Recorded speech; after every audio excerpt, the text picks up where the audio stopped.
শেষ ভিডিওটা দেখে দেবেন, কলিজা গিয়ে লাগবো। যায় আমরা এরকম একটা সংসার এখন আছি, একটা বাড়িতে আছি। মানুষটার চেহারা দেখেন, একদম সুদর্শন একজন পুরুষ। উনি বিদেশে কাজ করতেন, রেমিটেন্স যোদ্ধা ছিলেন। ওনার ব্রেন টিউমার হয়। ব্রেন টিউমার হওয়ার পরে ওনার দুইটা চোখের আলো চলে যায়। আলো চলে যাওয়ার পরে দেশে চলে আসে। দেশে চলে এসে বহু কষ্ট করে এই ঘরটাকে নির্মাণ করে, মাটির ঘর, 2.5 লক্ষ টাকা খরচ করে। কিন্তু এই 2026-এর এই জলস্রোত ওনার এই স্বপ্নকে ভেঙে চুরে খান খান করে দিয়ে যায়। ওনার একটা মেয়ে সন্তান আছে, এই যে ওর কাপড়, এই পরনের এই কাপড় ছাড়া আর কোনো কাপড় অবশিষ্ট নেই, সব ভেসে গিয়েছে। উনি হাউমাউ করে কাঁদছে। আমি রাস্তায় দেখার পরে এখানে মূলত পানি চলে গেছে। পানি চলে যাওয়ার পরেও বিভীষিকা রয়ে গেছে। পানি চলে যাওয়ার পরেও ওনার ঘর যে ধ্বংস করে গেছে এই পানি, সেই ধ্বংসাবশেষ রয়ে গেছে।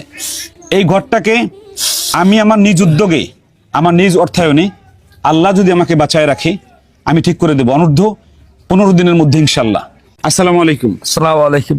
আপনার নাম কি? আব্দুল মালিক। আব্দুল মালিক, সুবহানাল্লাহ। আব্দুল মালিক নাম আল্লাহর শ্রেষ্ঠ নামের একটা নাম। আব্দুল মালিক ভাই, আপনার এই চোখটা অন্ধ হয় কিভাবে? আমি বিদেশে ছিলাম, মানে 6 মাস হয়েছে। এবার আমি ব্রেন টিউমার অন্ধ হয়ে গেছে। বাংলাদেশে ছুটিতে আসলাম, শেষে করে দেখলাম আমার ব্রেন টিউমার অন্ধ হয়ে গেছে। ডাক্তাররা বলছে আমি আর কোনদিন ভালো হবে না, অপারেশন করলেও ভালো হবে না, না করলেও ভালো হবে না। আমার সবগুলো ডকুমেন্ট আছে বাড়িতে। এটা কতদিন আগে? এটা 6 বছর আগে। গত 6 বছর আগে। জি জি। আপনি বিদেশ গিয়েছিলেন কি ঋণ করে নাকি নিজের টাকা দিয়ে? ঋণ করে গেছি। কত টাকা ঋণ ছিল? আমার 4.5 লাখ টাকা ছিল। ওই টাকা কি আপনি পরিশোধ করতে পেরেছিলেন? পরিশোধ করতে পারেন নাই। পরে এই টাকা পরিশোধ করলেন কিভাবে? না, এখনো পরিশোধ করে, এখনো আছে। এখন ওই টাকা ঋণ আছে। এখন আপনি কি করেন? আমি সাহায্য দিয়ে বিক্রি করে চলি।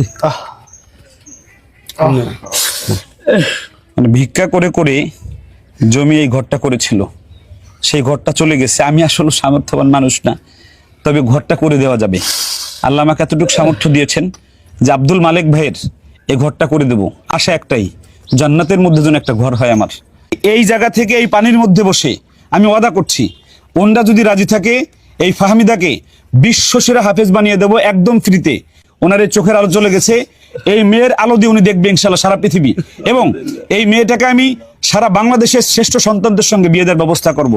আপনি কি আপনার এই সন্তানকে আমার আর রায়হান মাদ্রাসা হাফেজা বানাতে চান? ইনশাআল্লাহ। আমি 12,000 টাকা নেই মাসে, সর্বনিম্ন 1 টাকাও নিব না। ফাহমিদা, তুমি কি যেতে চাও মা? হাফেজা হবা ইনশাল্লাহ। রেমিটেন্স যোদ্ধারা হাজার একদম নষ্ট হয়ে গেছে। এই ঘর ঠিক করতে যতটুকু টাকা লাগে